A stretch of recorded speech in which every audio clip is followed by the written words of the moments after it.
Hello everyone, good morning, नमस्कार। कैसे हो सब? बहुत बढ़िया होंगे। कैसी चल रही है आपकी तैयारी? आई होप आपकी तैयारी बहुत बढ़िया चल रही होगी। जैसा कि आपने थंबनेल पे देखा है कि आज हम डिस्कस करने वाले हैं यूपी ट्रिपल एससी पेट 2005 यानी 2025 में जो भी फॉर्म जो निकला हुआ है, यानी यूपी ट्रिपल एससी पेट का जो फॉर्म निकला हुआ है, इसके बारे में हम आपको डिटेल डिस्कशन देने वाले हैं। मतलब आज की वीडियो में हम यूपी ट्रिपल एससी पेट से रिलेटेड सारी बातों को जानने वाले हैं कि इसका सिलेबस क्या है, फॉर्म यानी कौन कौन से लोग डाल सकते हैं, एलिजिबिलिटी क्या है, यानी एक एक पैटर्न मैं पूरा बताने वाला हूं कि आज के बाद अगर आपने ये वीडियो देख लिया तो पेट से रिलेटेड कोई भी डाउट आपके पास नहीं रहेगा। यानी कौन कौन से लोग फॉर्म डाल सकते हैं, कब फॉर्म निकले थे 2021 में, 2022 में, यानी कब फॉर्म निकले थे और कब ये आया हुआ है ना, और कब से आप फॉर्म भर पाएंगे, कैसे फीस क्या है, इसकी सारी बातों को एकदम डिटेल में जानने वाले हैं। और सिलेबस की बात करी जाए तो सिलेबस में हम आपको एक एक टॉपिक बताने वाले हैं कि कौन कौन सा टॉपिक जो है कितने मार्क्स में आएगा, है ना। यानी सारी बातों एकदम जड़ से समझने वाले हैं। तो ये वीडियो आपके लिए बहुत ही इंटरेस्टिंग रहने वाली है। और नोटिफिकेशन इसका जस्ट आउट हो चुका है 2 तारीख को, और 14 मई से इसके फॉर्म जो है भरे जाएंगे। अगर आप इसकी तैयारी करना चाहते हैं तो बेहतरीन ढंग से मैं अपने चैनल पे तैयारी कराऊंगा इसकी, जैसा कि मैं सीटेट की करवा रहा हूं उस तरीके से मैं पेट एग्जाम की तैयारी भी अपने चैनल पे कराऊंगा। ठीक है, तो अगर आपको कहीं भी जाने की जरूरत नहीं पड़ेगी, किसी भी दूसरे प्लेटफॉर्म पे जाने की कोई भी नीड नहीं है अगर आप हमसे जुड़ेंगे। क्लियर? तो ये वीडियो आपके लिए बहुत इंटरेस्टिंग होने वाली है। चलते हैं, आपका टाइम वेस्ट बिल्कुल भी नहीं करेंगे। अगर आप चैनल पे पहली बार आए हैं तो लाइक शेयर कर दीजिएगा, ताकि जब भी मैं एक नया वीडियो बनाऊंगा तो आपके पास नोटिफिकेशन आ जाएगा। मैं एक वादा कर रहा हूं वीडियो स्टार्ट करने से पहले कि सेशन आपको बहुत ही जबरदस्त लगने वाला है। मतलब कोई भी कमी यहां पे मैं छोड़ूंगा नहीं कि पेट एग्जाम से रिलेटेड आपके मन में कोई बात रह जाए, है ना। फिलहाल के लिए अगर कोई बात रह जाएगी तो आप कमेंट बॉक्स में डाल दीजिएगा, नेक्स्ट वीडियो हम आपके कमेंट के अकॉर्डिंग ही प्लान करेंगे। यानी सारी बातों को जानेंगे कि फॉर्म क्या है, क्या होता है, क्या नहीं होता है, क्या पढ़ना है, यानी एग्जैक्ट हम सारी बातों को जानने वाले हैं। चलिए चलते, फिर आपका टाइम वेस्ट बिल्कुल भी नहीं करेंगे और पढ़ते हैं, मजेदार समझते समझते कि पेट एग्जाम क्या है, कैसे हमको देना है, तैयारी हमको कैसे करनी है। देखिए, आपको मालूम है कि इतना फेलियर हो रहा है, क्यों हो रहा है पता? क्योंकि आपको करेक्ट गाइडेंस की जरूरत है। शुरुआत में आप तैयारी करने बिल्कुल जा रहे हो ना, क्योंकि नोटिफिकेशन तो आउट हो चुका है इसका, है ना। तो तैयारी करने के लिए आपको एकदम करेक्ट प्लेटफॉर्म की जरूरत है कि आपको सही पढ़ना है ना, कि सही राह में जाना है। ऐसा नहीं कि आप मेहनत कितनी भी कर रहे हो, लेकिन अगर आपको सही रास्ता ही नहीं पता है तो आप कैसे पहुंचोगे वहां पे, है ना। चलिए फिर स्टार्ट करें आज का सेशन, और लाइक शेयर कर दीजिएगा अगर आप पहली बार आए हो। तो देखिए क्या लिखा हुआ है, कह रहे कि इससे पहले 2021 और 2022 और 2023 में आई थी। यानी ये फॉर्म जो है सन 2021 में आया था, 22 में आया था, 23 में आया था। पेट एग्जाम जो है वो 21 में, 22 में, 23 में आया, और 24 में ये हमें बिल्कुल भी देखने के लिए नहीं मिला। यानी 24 में ये बिल्कुल आया ही नहीं, है ना। और उसके बाद में 25 में अब ये आया है 2 तारीख को, इसका फॉर्म जो है नोटिफिकेशन आउट हो चुका है। यानी 2 तारीख को पेट एग्जाम का नोटिफिकेशन आउट हो चुका है, और ये वैकेंसी जो, यानी ये पेट एग्जाम का फॉर्म जो था, ये 24 में भी बिल्कुल भी नहीं आया था। चलिए अब इस एग्जाम को समझते हैं कि इसकी डेट क्या है, कब से हमें फॉर्म भरना है, क्या करना है, सारी बातों को एकदम डिटेल में समझने वाले हैं। क्लियर? चलिएगा देखो समझते हैं क्या लिखा हुआ है। उत्तर प्रदेश अधीनस्थ सेवा चयन आयोग लखनऊ, विज्ञापन संख्या 1, परीक्षा 2025। क्या लिखा हुआ है? प्रारंभिक आर्यता परीक्षा, यानी क्या लिखा हुआ है? प्रिलिमिनरी लिखा हुआ है, एलिजिबिलिटी टेस्ट, यानी जो पेट एग्जाम है, हम पेट की बात कर रहे हैं 2025 में जो 2 तारीख को फॉर्म नोटिफिकेशन यानी आउट हुआ है, इसकी बात करने जा रहे हैं। देखिएगा फॉर्म कब से भरेंगे ये सब लिख रखा है हमने, कि विज्ञापन के प्रकाशन की तिथि यानी 2 तारीख को इसका नोटिफिकेशन जस्ट आउट हो चुका है। यानी अगर पेट एग्जाम की बात करें तो 2 तारीख को इसका नोटिफिकेशन आउट हो चुका है। कब? 2/5 यानी 2 क्या चल रहा है भाई? मई चल रही है। क्या चल रही है? मई चल रही है।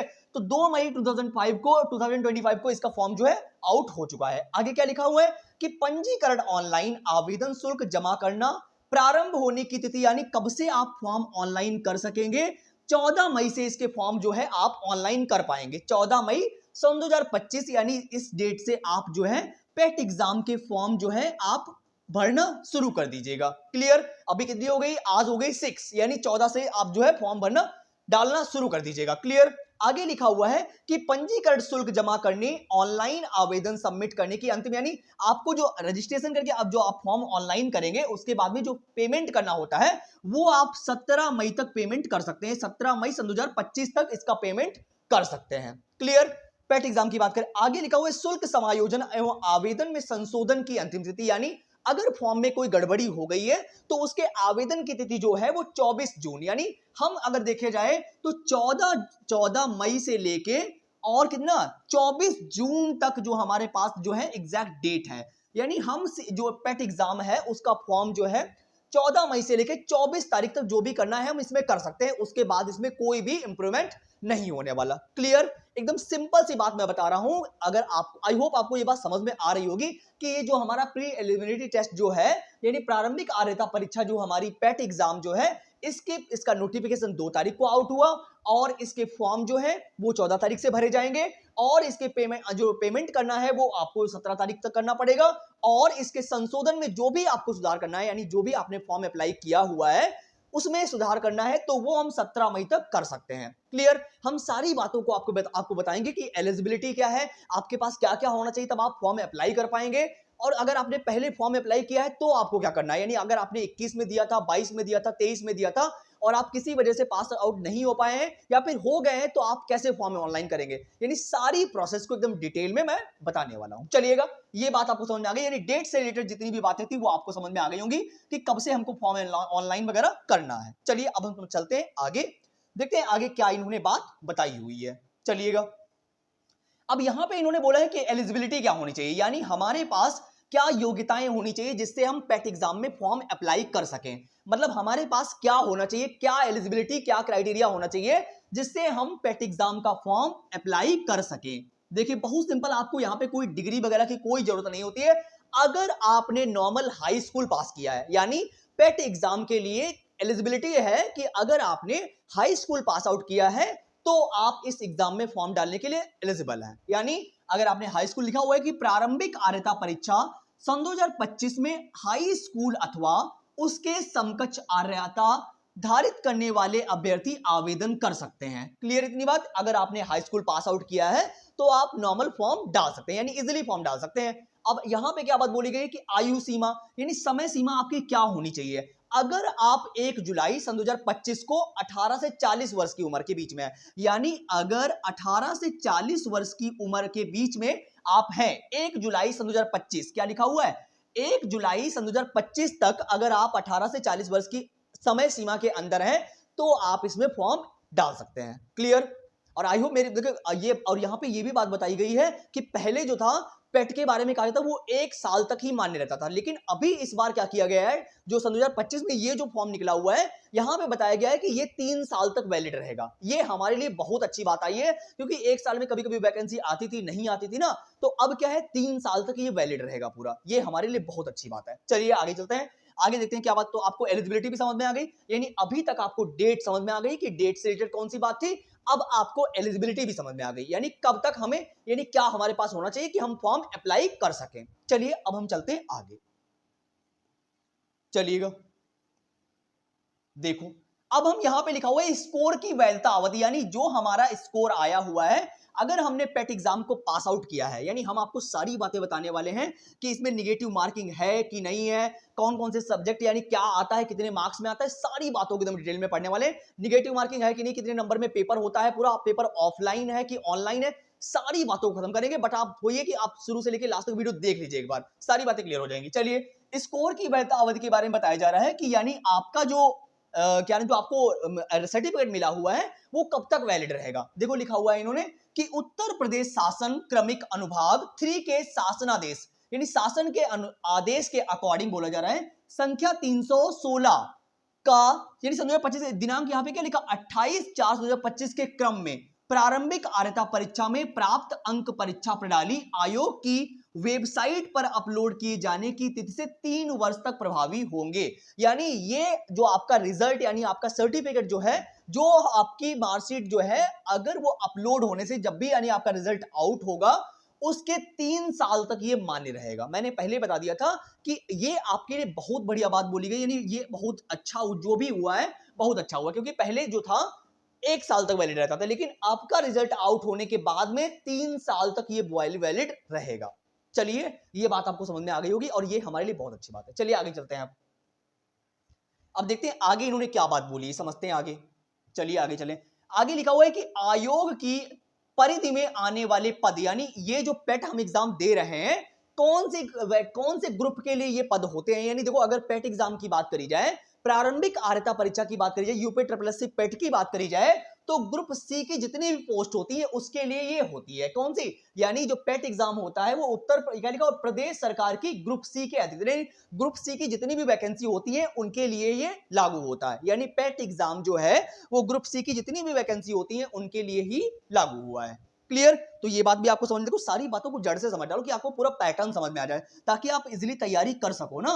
वही बात ये है, अगर आपने सही से पैटर्न समझा ही नहीं है कि एग्जाम पैटर्न क्या है, ये होता क्या है पेट एग्जाम, तो सारी चीजें क्लियर नहीं हो पाएंगी ना। आपको तैयारी करनी है तो आप बेहतरीन ढंग से करिए, है ना। सारी बातों को पहले जड़ से जान लीजिए कि ये होता क्या है भाई, इसमें क्या क्या हमारे लिए क्या इंपॉर्टेंट है क्या नहीं है। सारी बातों को जब आप जान लोगे तो आपको तैयारी करने में मजा आएगा, है ना। तो यहाँ पे क्या लिखा, देखो यहाँ पे कैंडिडेट के रजिस्ट्रेशन से रिलेटेड बात बताई गई है, यानी आपके पंजीकरण का जो है, अभ्यर्थी का पंजीकरण जो है, यानी रजिस्ट्रेशन जो है उससे रिलेटेड बात बताई गई। देखो यहाँ पे क्या बात बोल रहे हैं, यहाँ पे कह रहे हैं कि अगर आपने 21 में, 22 में, 23 में अगर आपने ये एग्जाम दिया हुआ है ना, तो उसी रजिस्ट्रेशन नंबर का यूज आप फिर से कर सकते हैं। यानी वही लिख रखा है कि ऐसे अभ्यर्थी जिनके द्वारा पूर्व में प्रारंभिक अर्हता परीक्षा 2021, 2022 और 2023 हेतु आवेदन किया गया था, अगर आपने 21 में, 22 में, 23 में ये फॉर्म ऑनलाइन किया था, तो वे उक्त परीक्षा के रजिस्ट्रेशन नंबर के आधार पर भी प्रारंभिक अर्हता परीक्षा 2025 हेतु पंजीयन कर सकते हैं। यानी अगर आपने इन सन में इस एग्जाम, इस फॉर्म को भरा हुआ है तो उसी रजिस्ट्रेशन नंबर के अकॉर्डिंग आप सन 2025 में भी परीक्षा दे पाएंगे। क्लियर?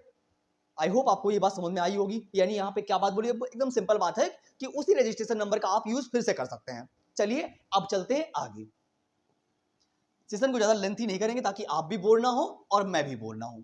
देखो अब यहाँ पे आवेदन से रिलेटेड यानी फीस के बारे में बताया गया कि कितना पैसा, देखो बहुत ही महंगा बिल्कुल भी नहीं है, बहुत ही आसान फीस है, बहुत ही नॉर्मल फीस इसकी रखी गई है कि आप इजीली आवेदन कर सकते हैं। इसके लिए आपको भारी भरकम रकम की जरूरत नहीं पड़ेगी ना। वहां पे बोल रहे हैं, देखो आवेदन शुल्क के बारे में बात करी जाए कि यहाँ पे यानी जो हमारा पेमेंट है उससे बात करी जाए कि अगर आप जनरल से हैं तो आपके लिए 185 रुपए, क्या ज्यादा है? बिल्कुल नॉर्मल रखा गया, आप आसानी से फॉर्म भर सकते हैं कि यानी जनरल से हैं, सामान्य वर्ग से हैं तो 185 है, ओबीसी से हैं तब भी आपके लिए 185 है, और एससी और एसटी के लिए जो है 95 रखा गया है, केवल 95 रखा गया है एससी और एसटी के लिए, और दिव्यांगजन वगैरह के लिए केवल 25 रुपए रखा गया है। इससे आसान क्या हो सकता है बताइए आप, हैं? फीस बहुत ही कम रखी गई है।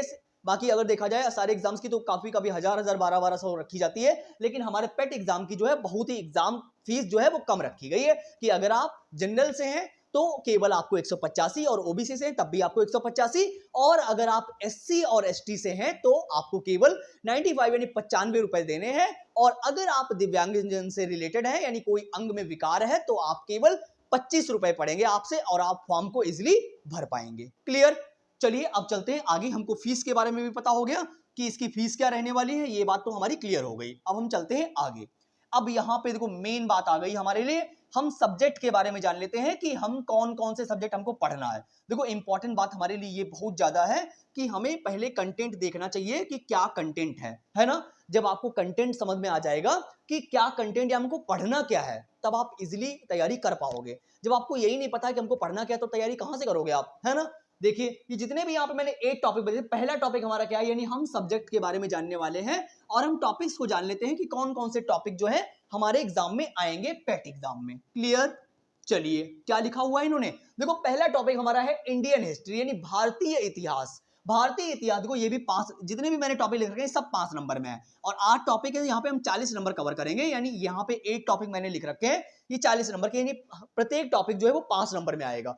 पहला टॉपिक है भारतीय इतिहास, यानी भारतीय इतिहास के बारे में जितना भी टॉपिक है उसके भारतीय इतिहास के अंडर में, है ना। तो ये सब 5 नंबर में आएंगे। अगर आपको और डिटेल में चाहिए तो भी आप बताइए, वैसे मैं तैयारी तो फुल कराने वाला हूं बढ़िया तरीके से। चलिए सेकंड टॉपिक हमारा रहने वाला है इंडियन नेशनल मूवमेंट यानी भारतीय राष्ट्रीय आंदोलन, भी 5 नंबर में आएगा। यानी दूसरा हमारा जो टॉपिक है वो भारतीय राष्ट्रीय आंदोलन है, इससे भी 5 नंबर में प्रश्न आएंगे। नेक्स्ट हमारा है जियोग्राफी यानी भूगोल के भी 5 नंबर से आएंगे, यानी 5 नंबर में भूगोल आएगी आपकी। ज्योग्राफी जो है वो 5 नंबर में आने वाली है। इंडियन इकोनॉमी की बात करी जाए कि भारतीय अर्थव्यवस्था जो है इससे भी 5 नंबर में क्वेश्चन आने वाले हैं भारतीय अर्थव्यवस्था से। आगे लिखा हुआ है कि इंडियन कॉन्स्टिट्यूशन पब्लिक यानी इससे भी एडमिनिस्ट्रेशन, भारतीय संविधान और लोक यानी हमारे भारतीय संविधान से भी 5 नंबर में क्वेश्चन आने वाले हैं। भारतीय संविधान प्रशासन जो है इससे 5 नंबर में आएगा। आगे लिखा हुआ है जनरल साइंस यानी सामान्य विज्ञान जो है इससे भी 5 नंबर। मेरे को मैं सीरियस होकर इसलिए पढ़ा रहा हूं क्योंकि हंसना मजाक मस्ती तो हमेशा चलती रहेगी, बट आप तैयारी करते रहिए, वही आपके लिए बढ़िया है। ये समय ना, टाइम ना सब निकल जाएगा और आप मात्र सोचते रह जाएंगे, है ना। तो हमारे लिए सबसे ज्यादा इंपॉर्टेंट रखता है टाइम, यानी समय बहुत इंपॉर्टेंट होता है। एक बार निकल जाने वाला दोबारा नहीं आने वाला है, तो एकदम टाइम का यूज करिए यार, सही से यूज करिए, थोड़ा पढ़ाई कर लीजिए, क्योंकि हम उन फैमिलीज से नहीं है कि जिनमें बोला जाए कि ले भैया 4-5 करोड़ ले ले, जा सिमरन जी ले अपनी जिंदगी। तो ऐसा हमारी लाइफ में बिल्कुल भी नहीं है। तो हमें पढ़ना है सामान्य विज्ञान, जो हमारी जनरल साइंस है वो भी 5 नंबर में आने वाली है।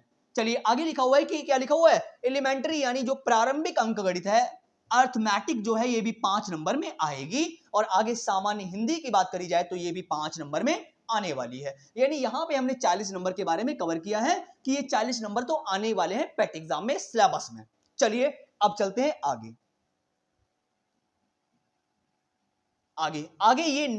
आगे फिर से इतने टॉपिक हो, देखो बड़ा कोई लेंथी टॉपिक नहीं है, बहुत ही आसान टॉपिक है, और मैं बहुत ही आसान तरीके से आपको पेट एग्जाम की तैयारी कराने वाला हूं। और आपके मतलब कि वही 100 मार्क्स का पेपर होता है, आप इजीली नंबर ला सकते हैं बहुत अच्छे खासे। मैं उस वे में सारी चीजों को पढ़ाने वाला हूं आपको, ठीक है। चलिए आगे बताइए जनरल साइंस, जनरल इंग्लिश के बारे में। यानी जनरल इंग्लिश जो है वो भी 5 नंबर में आने वाली, कितने नंबर में, 5 नंबर में। और लॉजिक एंड रीजनिंग जो यानी तर्क शक्ति जो होती है, रीजनिंग जो है वो भी 5 नंबर में आएगी। अब हमने 40 नंबर पहले कवर किए थे और 5 यानी 50 नंबर हम कवर कर चुके हैं ऑलरेडी, क्लियर। यानी ये दोनों टॉपिक जो है 5-5 नंबर में आएंगे। बाकी जो हमारा करंट अफेयर्स है ये 10 नंबर में आएगा, कितने नंबर में, 10 नंबर में। और हमारी सामान्य जागरूकता यानी जनरल अवेयरनेस जो है वो भी 10 नंबर में आएगी। और आगे बात करी जाए कि एनालिसिस ऑफ हिंदू, क्या लिखा हुआ है, हिंदू अनरीड पैसेज, यानी 2 पैसेज आपके सामने आएंगे जो आपके बिना पढ़े हुए होंगे, ये भी 10 नंबर में आने वाले, कितने नंबर में, 10 नंबर में आने वाले हैं। और आगे लिखा हुआ है ग्राफ, यानी 2 ग्राफ भी आएंगे, ये भी 10 नंबर में ग्राफ आएगा। और टेबल इंटरप्रिटेशन लिखा हुआ है, एनालिसिस करने के लिए आएगा, ये भी 10 नंबर में आने वाला है। कितना हुआ, 10, 20, 30, 40, 50, यानी ये भी 50 हो गए। तो टोटल मिला के बात करी जाए 100 मार्क्स का ये एग्जाम होने वाला है, क्लियर। आपको टाइमिंग की बात करी जाए तो आपको 2 घंटे का टाइम इसमें मिलेगा, कितना टाइम मिलेगा, 2 घंटे का टाइम मिलने वाला है। और निगेटिव मार्किंग की बात करी तो 1/4 की निगेटिव है, क्लियर। तो ये बात आपको देखो, ये यहाँ पे बात है कि यहाँ पे निगेटिव मार्किंग है। सीटेट वगैरह में निगेटिव मार्किंग नहीं होती, तो वहां पे मैं उसके बारे में बताता हूं। लेकिन पेट एग्जाम की बात करी जाए तो 1/4 की निगेटिव मार्किंग भी है, क्लियर। तो सेशन आपको बहुत अच्छा लगा होगा। जहां पर भी आपको डाउट लग रहा हो और कोई क्वेश्चन होगा आपका पेट एग्जाम से रिलेटेड, वो आप कमेंट बॉक्स में मुझे कमेंट करिएगा। हम आपके कमेंट को नेक्स्ट वीडियो में उठा लेंगे और आपके नाम के अकॉर्डिंग हम आपको बताएंगे जो है जो भी चीजें। तो आपको सिलेबस भी समझ में आ गया, यानी फीस क्या रहने वाली है वो फीस भी हमें समझ में आ गई। उसके बाद में हमें यह भी समझ में आ गया कि अगर इससे पहले हमने रजिस्ट्रेशन कभी किया है तो उस आधार पे उस रजिस्ट्रेशन नंबर का यूज हम फिर से कर सकते हैं। और आगे बात करी जाए तो ग्रुप सी की जितनी भी वैकेंसी होती है उनके लिए अप्लाई होता है हमारा पेट एग्जाम, ये बात भी हमने डिस्कस कर ली है। और ये स्कोर यानी ये वैधता, ये सर्टिफिकेट कब तक मान्य रहेगा, वो हमारा 3 साल तक मान्य रहेगा, इजिली कहा सकता है। आगे चलते हैं। और आगे समय सीमा यानी आपकी एलिजिबिलिटी क्या होनी चाहिए, आपने मात्र हाई स्कूल पास होना चाहिए, बस आप फॉर्म डाल सकते हैं। तो ये बात भी हमारी क्लियर हो गई। और समय सीमा यानी 1 जुलाई 2025 तक आप 18 से 40 साल की उम्र के बीच में होंगे तो आप फॉर्म डाल सकते हैं, ये बात हम डिस्कस कर चुके हैं। और हमने यहां पे फॉर्म की बात करी तो 17 तारीख से जो 14 मई से आप फॉर्म डालना स्टार्ट कर सकते हैं, क्लियर। तो सारी बातें आपको समझ में आ गई हैं। आई होप आपको सेशन बहुत अच्छा लगा होगा। तो जहां पर भी आपको डाउट रह गया है वो आप कमेंट बॉक्स में मुझे कमेंट कर दीजिएगा। सेशन अच्छा लगा हो तो प्लीज लाइक शेयर सब्सक्राइब तो कर देंगे, ताकि जब भी मैं एक नया वीडियो बनाऊंगा तो आपके पास नोटिफिकेशन आ जाएगा। फिलहाल के लिए हम अपने चैनल पे सीटेट हो गया, यूपीटेट हो गया, रेट एग्जाम की इनकी तैयारी करा रहे थे, बट सीटेट का नोटिफिकेशन नहीं आ रहा है। इस वजह से अभी पेट एग्जाम का आया हुआ है, तो मैं पेट एग्जाम की तैयारी बहुत ही बेहतरीन तरीके से कराने वाला हूं। यानी अगर आप एग्जाम देंगे तो आपको पता चलेगा कि मैंने अपने चैनल पे वही वीडियो डाले हुए हैं जो 100 टाइम क्वेश्चंस रिपीट होते हैं। मतलब पीवाईक्यू क्वेश्चन में डेली पर डेली आपके लाऊंगा अगर आप कर रहे हैं पेट एग्जाम की तैयारी। चलिए मिलते हैं फिर नई वीडियो में नई आशा और उम्मीद के साथ में। Thank you so much for coming, thank you so much.